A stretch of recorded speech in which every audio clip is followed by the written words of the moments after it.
So the other thing interesting for me today was going through the sheep pavilion and the wool industry and what is the current trend. Tomorrow will be a big day at the sheep pavilion. Wool production predominantly is produced by New South Wales at a staggering 80.6, followed by Victoria, then WA, South Australia, Tassie, and then Queensland, if I can read that. They spelled Fremantle wrong here, one extra E. Anyway,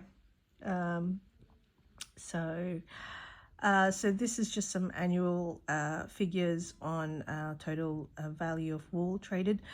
What was interesting at the sheep pavilion for me was the innovations that they had this year, which was the auction marquee. They had separately a couple of years ago before COVID. They had models promoting merino wear up and down the catwalk at the sheep pavilion. And I thought that was actually quite good, and I wish we could see that again. But as you can see, there's this trend at the moment on superfine wool.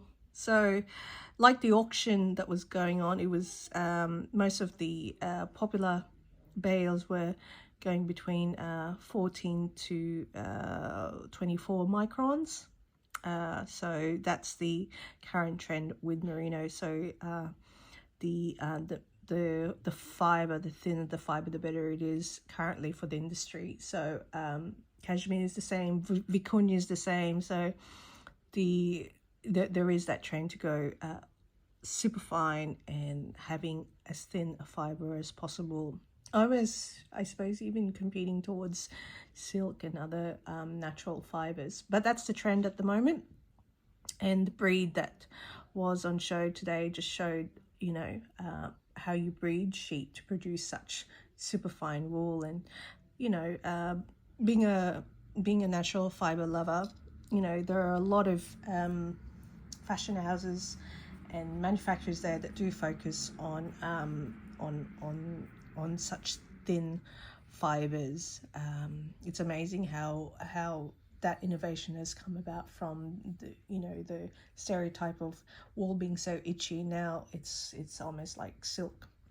So this is the main export markets, I think, for Australia. So we've got China at 80.5%, then India, then Italy. So Italy buys, especially the northern Italian clothing manufacturers, they love our wool. UK is at 0.31%. So I buy a lot of products from Johnson's of Elgin, which is known for their cashmere wear, but they also produce merino woolen products using Australian merino. So there you go. So as you can see, a lot of our woolen products are going to Chindia primarily. So it should be another interesting day at the show tomorrow. Something to learn about all facets of the agricultural sector in this state, showcasing the best of the best, really.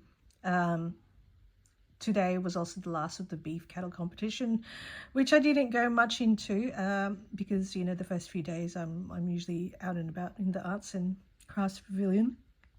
But from what I could see at the Grand Parade, some great breeds showcasing their best. All right, so end of day 5 for me at the Easter show.